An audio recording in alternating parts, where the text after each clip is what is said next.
Kalau kita ke Taman Nasional Baluran, banyak dari kita yang masih menganggap bahwa Baluran itu Banyuwangi. Padahal, secara hukum, Baluran itu masuk wilayah Kabupaten Situbondo, Jawa Timur. Saya berpikir Situbondo harus ada kecamatan Baluran agar Baluran tidak terlalu sering digunakan oleh tetangga sebelah.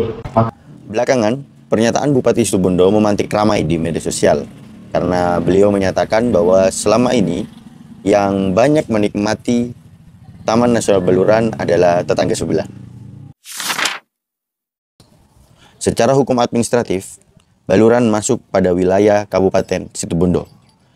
Ini bisa dilihat di peta wilayah resmi pemerintah. Namun, yang perlu diingat, status Baluran adalah taman nasional, bukan wisata daerah biasa. Artinya, pengelolaannya ada di tangan pemerintah pusat melalui Balai Taman Nasional Baluran. Sedangkan pemerintah daerah, baik Situbondo maupun Banyuwangi, hanya bisa mengambil manfaat tidak langsung. Baluran sendiri adalah kawasan konservasi, di mana ada aturan ketat soal pemanfaatannya. Berdasarkan Undang-Undang Nomor 5 Tahun 1990 tentang konservasi sumber daya alam, kawasan ini harus tetap dijaga kelestariannya.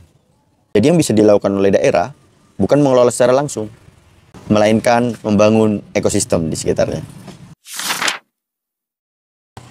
Kurang pekanya pemerintah sebelumnya membuat kita tertinggal dari tetangga sebelah. Disinilah keunggulan Banyuwangi. Mereka sangat siap. Bukan hanya infrastruktur fisik seperti jalan dan penginapan, tapi juga kesiapan masyarakatnya. Ada banyak sekali pengusaha travel di Banyuwangi yang membuat trip-trip wisata dan menjadikan Baluran sebagai salah satu tujuan wisata. Paket-paket wisata menarik itu dikemas dengan rapi. Dan para pengusaha travel Banyuwangi berhasil mengenalkan Banyuwangi dengan cara kreatif mereka. Sedangkan kita jarang sekali melihat ada paket-paket wisata yang dibuat oleh pengusaha-pengusaha travel yang ada di Situbondo. Bukan tidak ada, tapi jarang sekali kita melihat. Akhirnya apa? Akhirnya keterlambatan kita, kekurang pekaan kita selama ini membuat Banyuwangi menjadi lebih siap untuk mengenalkan Baluran. Dan bagi wisatawan, mereka tidak terlalu peduli Baluran itu milik siapa. Baluran itu masuk teritori Situbondo atau Banyuwangi. Mereka tentu tidak akan peduli dengan itu. Hingga apa? Hingga akhirnya sampai hari ini perputaran uang dari para wisatawan sebagian besar berada di Banyuwangi dan bukan di Situbondo. Bagian menarik lainnya adalah ketika Bupati Situbondo ingin memunculkan Kecamatan Baluran. Tentu, ide ini terinspirasi dari Bondowoso yang berhasil mengubah Kecamatan Sempol menjadi Kecamatan Ijen. Secara hukum, tentu pembentukan kecamatan harus memenuhi persyaratan jumlah desa, penduduk, dan potensi-potensi yang ada. Jika ini berhasil, maka branding Baluran akan semakin kuat. Branding Baluran sebagai bagian dari Situbondo akan semakin kuat. Dengan membentuk Kecamatan Baluran, akan ada anggaran khusus, pembangunan fokus, dan identitas wisata yang lebih jelas.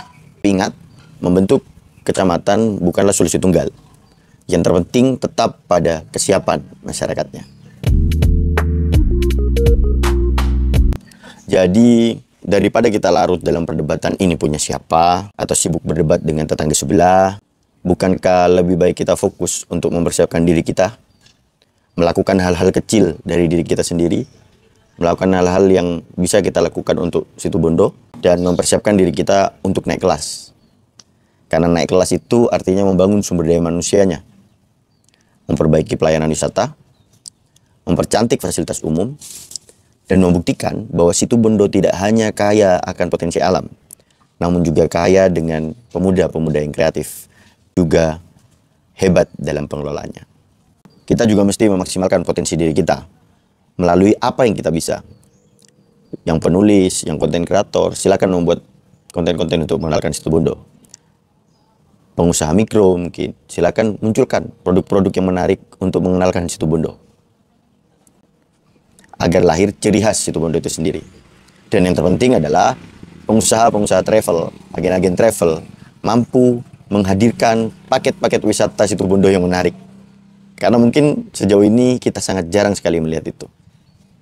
Karena pada akhirnya dalam dunia wisata bukan hanya soal ini punya siapa atau siapa yang bangga, tapi siapa yang siap. Saya Rizky Pustuanto, sampai jumpa di pembahasan selanjutnya. Silakan like, komentar, dan subscribe. Juga tentunya bagikan jika merasa konten ini bermanfaat. Terima kasih.